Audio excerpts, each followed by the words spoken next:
Two hearings, a packed courtroom, but so far no decision on what to do about Arizona's far-reaching immigration bill, SB 1070. The U.S. Justice Department says it's unconstitutional. The governor of Arizona says it's needed to deal with the large number of undocumented immigrants in that state and hopes it will take effect as planned next week. Community organizer Ron Gochez is in our studio in Los Angeles, and American Resistance Radio host Jim Stachowiak joins us from Martinez, Georgia. Hey there, fellas. This is a heated issue. What is the right answer? Mr. Gochez, I'll start with you. Well, the answer is that we need full legalization for the 12 million undocumented people in this country who are the ones who are the hardworking people who feed this nation. We're the ones that take care of your kids before we take care of our own. We build this country. We clean up this country. I think it's time that President Obama comes through on his promise of immigration reform for not just the Latino community, but all immigrants here in the United States. Mr. Stachowiak, your opening statement, please. Well, my opening statement is no one can deny that our country is being invaded by an onslaught of illegal aliens. I find it quite interesting that Mr. Gochez and his other, I call Latino racists, don't criticize Mexican immigration policies. Our policies pale in comparison. Mexico shoots its illegals and puts in jail and charges people with felonies, anyone who aids and abets an illegal in their nation. Why has no one criticized Mexico's immigration policies? Why so much on America? Again, what we're trying to do in securing our borders pales in comparison to what Mexico is doing. Why is Mr. Gochez not doing this? And we're sick and tired of Mexican cartels being aided by our president of the United States, the Mexican government, operating on our hilltops. And I will say this right now, Mr. Gochez, these Mexican cartels, the day or hour is coming, because I openly condoned armed deadly attacks on these outposts on the hilltops of Arizona. There are already Americans preparing to do this. We will do this with or without your... Mr. Stachowiak, let me interrupt you for a second. I mean, certainly there's no denying that there are some drug cartels out there, but a lot of people that come into this country are certainly coming in here because they're hungry. There's no opportunities for them in Mexico. A lot of them are already here, in fact. So, you know, let me get your take, Mr. Gochez, your reaction to what he said about this. You know, it's remarkable. I agree actually with your guest, because I agree that our country has been overtaken by illegal immigrants and we have to protect our country here. And those immigrants have come from Europe. And it's people like your guest, the Europeans who have invaded our lands here and now call us the illegals, are the same ones that are trying to call us illegals when we're here on our land. This is indigenous people's land, and Mexican, Central American, and South American people are indigenous people to this land. So I agree that we have to protect ourselves. So this is something that, you know, if he's talking about illegals, we have to check the history and check out who are the real illegals, and I think it's people that look more like your guests and not my people. Mr. Stachowiak, I know that one of the things that you have argued for is armed militias guarding the border. Tell me a little bit about this plan. I know that we're starting to see more of this sort of Minutemen on steroids type groups there.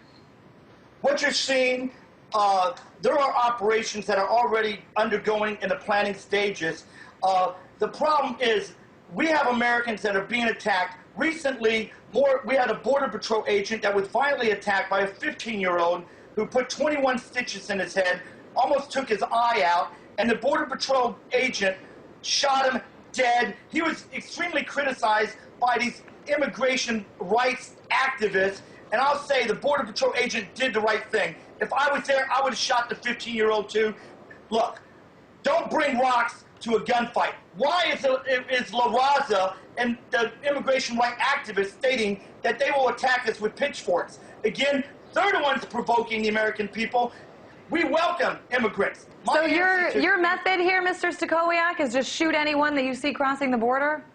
No. Our direct plan is the people that are firing on American citizens, i.e. the Mexican drug cartels have outposts that are operating on the hilltops of Arizona. This is confirmed in government documents with Homeland Security, but yet our president is ignoring his duties to secure the safety of this nation. Therefore, he's aiding and abetting an invading force. Thereby, President Obama is guilty of treason. And I don't buy this crap that we are opposed to immigrants. No, we welcome you do it illegally. I mean legally, not illegally. There should be health screenings. We don't want people coming in here with disease. It's interesting to note, too, that in Mexico, that illegals don't get free health care. They don't get food stamps. but they come to America and they get them. All right, okay? Mr. Gochez, what do you have to say to all this?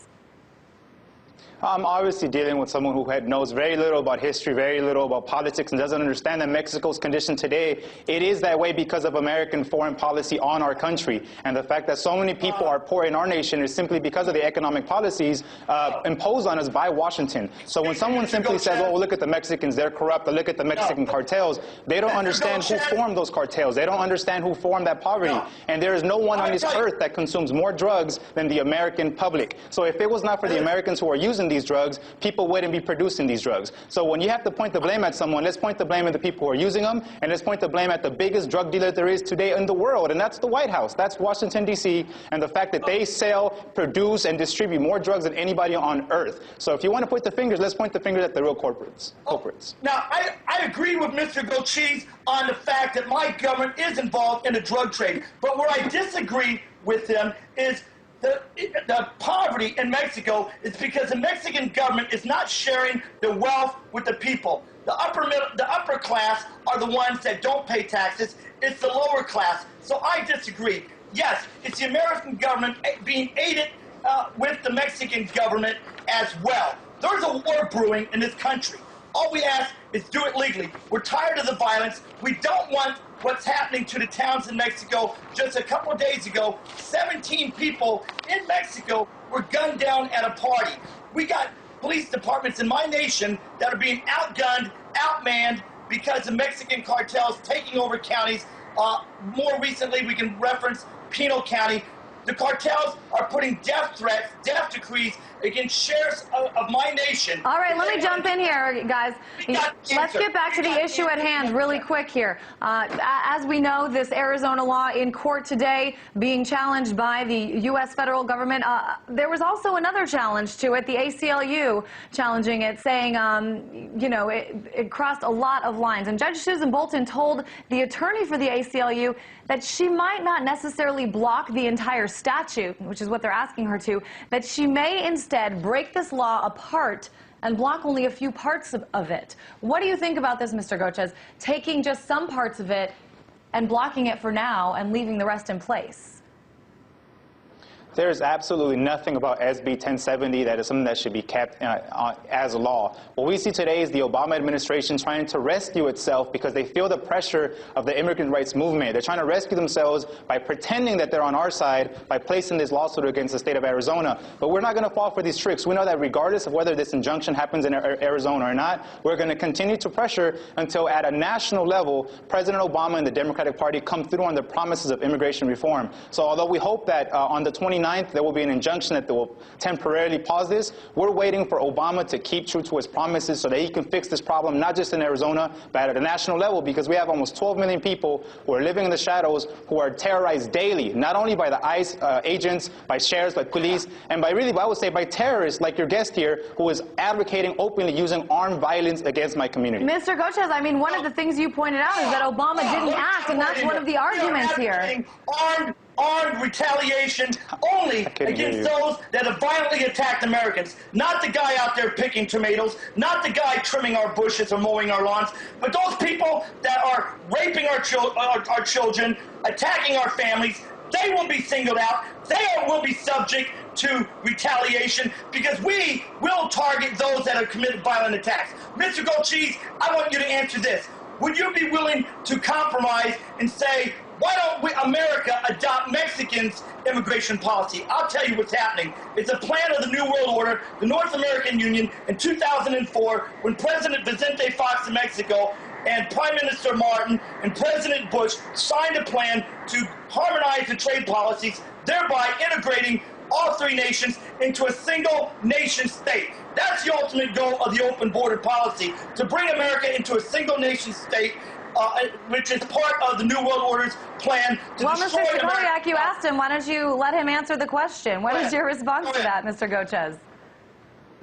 Look, my response is this. I think we have something in common, is that we understand that the elites in this country and the elites in the three countries, Mexico and Canada, are the ones who are calling the shots here. They do not have the working class people here in mind. But what I wanted to respond to what was said was that he's saying that he's advocating for armed violence. And what I'm going to tell you is that although we are human rights activists and we believe in nonviolence, we also believe that we're going to defend ourselves and we're going to defend our communities by any way that we can, whether it be through video cameras, whether it be doing interviews like this one. But if you think you're going to come into our communities armed and you're going to kill us and you don't think we're going to defend ourselves, you're crazy. So I'm saying that our country and our continent is going to defend itself. We will kill anybody who attacks Americans. We won't attack anyone unless they commit a violent attack against us. All right, fellas, I'm going to have to cut in here. That's going to do it for us today. Community organizer Ron Gochez and Jim Stachowiak, host of American Resistance Radio. Always enlightening.